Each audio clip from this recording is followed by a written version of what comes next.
The US has created over $6 trillion just over the last several weeks. It's pushed rates effectively to zero, and we're already starting to see extreme consequences. But it's also creating some extreme rewards for those that are paying attention. Now, in this video, I'm gonna explain what's happening right now, exactly how we can profit from this. And at the end, I'm even gonna give you the exact steps that you can take right now. So stay tuned.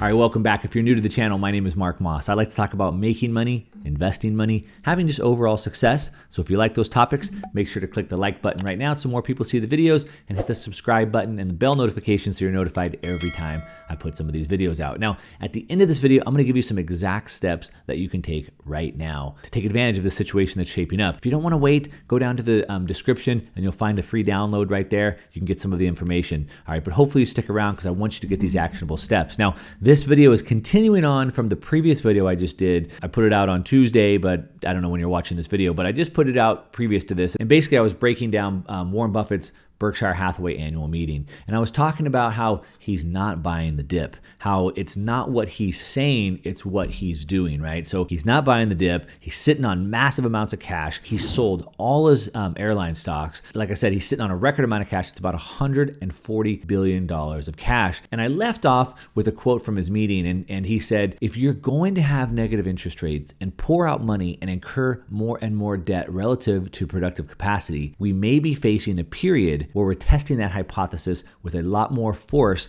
than we've tested before. I wish I knew the answer, end quote. And what he's talking about is basically the money printing, right? He's talking about the $6 trillion that's been created. He's talking about the rates in the US effectively going down to zero. And with the trillions and trillions of debt, the possibility of raising interest rates, it's impossible. It's pretty much impossible. There's no way we can do it. So we're gonna be staying either down at zero or going down into negative territory in the future. But what's important is either way, we already have negative real rates. Now, most of the world, I talked about in the previous video, most of the world's already in negative rates, right? Meaning when you loan money, you actually have to pay to loan the money as opposed to getting paid to do that. The US is still basically at zero, a little bit positive, but we're negative in real rates. And what that means is it's the interest that you can receive on like a 10-year treasury minus what inflation. So right now, for example, the 10-year US treasury pays about 0.6%, but the Fed is targeting an inflation rate of 2%. So that means after inflation, you're losing money. So that's a negative real rate. Now, we've seen this a few times before. We saw this from 1974 to 1980. We also saw it briefly after the 2008 financial crisis. Buffett did say, quote, there could be extreme consequences if this size and scope of Fed policies last a long time. Well, it appears that they're going to continue for a long time. Like I said, there's really no end in sight. I believe that the $6 trillion that they've already created is just a drop in the bucket from where we'll be by the time we're done with this. He went on to say, quote, we're doing things that we really don't know the ultimate outcome to. I think in general, they're the right thing, but I don't think they're without consequences. And I think they could be of extreme consequences if pushed far enough, end quote. So what kind of extreme consequences is he talking about? Let's see, how about 30 million new unemployed in 6 weeks? How about negative oil prices, negative $35 oil prices? I mean, months ago, either two of these, if I would have told you either two of these were gonna happen, you would have thought I was crazy. But yet here they both are. These are extreme consequences. And so how can anyone say they know the future and what will happen when things like this have just happened? No one would have ever guessed this. So nobody can really guess the future. But if we're smart,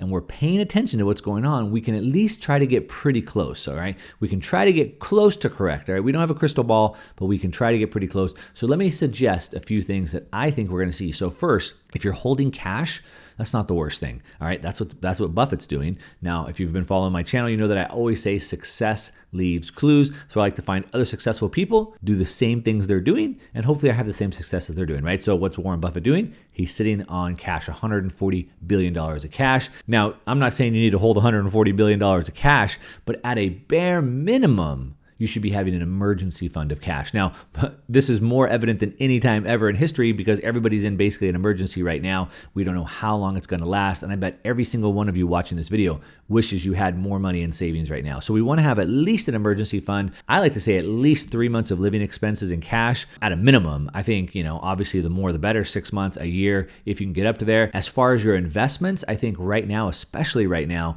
having 30, 40% of your total assets in cash right now now is probably a good thing. That's what Warren Buffett's doing. All right. The second thing that I see is that we have this Fed fueled ideas. All right.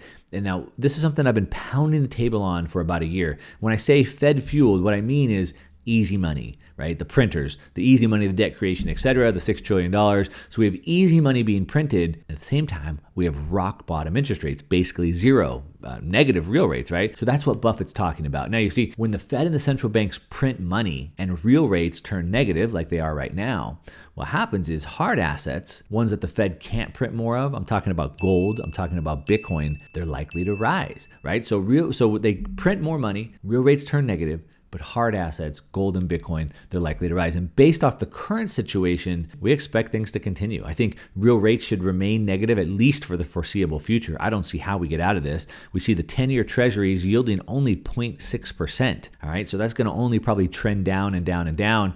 The chart that I have up on the screen right here shows the real interest rates, and this chart is layered with the gold price. And as you can see, this chart, it shows the correlation between negative real interest rates and gold prices. So when we layer the price of gold on top of the chart of real interest rates, you can see how they move together. It's no coincidence that when real rates were negative back in 2011 and 2012, gold was hitting all new time highs. Now, one of the big knocks against holding gold, and also gold, physical gold or gold funds like Spider Gold Shares, GLD, and this is what Warren Buffett's always said, is that it doesn't produce anything, right? That's what he says. It doesn't produce anything. It doesn't produce a yield, doesn't produce an asset. It just sits there. It just sits there. It's boring. But here's the thing. When there's negative real interest rates, then savers would rather own gold, right? Would I rather put my money in the bank and lose money, or just have it sit in gold and at least hold its value, right? So when negative rates happen, people move to gold, which should push gold demand way, way higher. And many people, including myself, think that based off of what the Fed's doing, the central banks around the world are doing, negative interest rates, et cetera, that $3,000 gold probably coming. It's probably coming faster than most people think.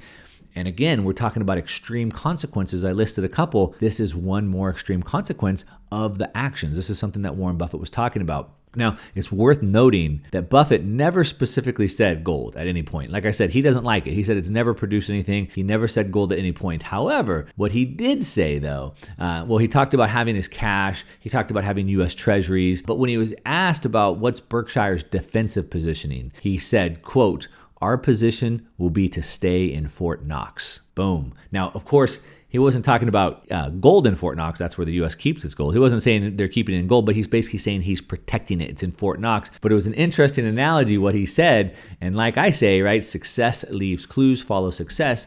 So if we did want to invest in gold, how should we, right? That's the question a lot of people have. That's the question I get asked a lot, so I'm going to give you some exact information right here. It's important that I explain that gold's value doesn't change, right? So when you see the gold price moving up and down, it's all relative to the value of other assets that change around it, all right? So that's why I call gold a chaos hedge. It's more insurance than an investment. So it's protecting our assets as it's holding its value, because gold is always going to hold its value. Now, every portfolio should have some, but if you want to invest in gold, then it's not buying physical, it's really buying gold stocks. Now, gold stocks like gold miner stocks, they can move 3 times, 5 times, they can move 10 times more than the price of just physical gold in itself.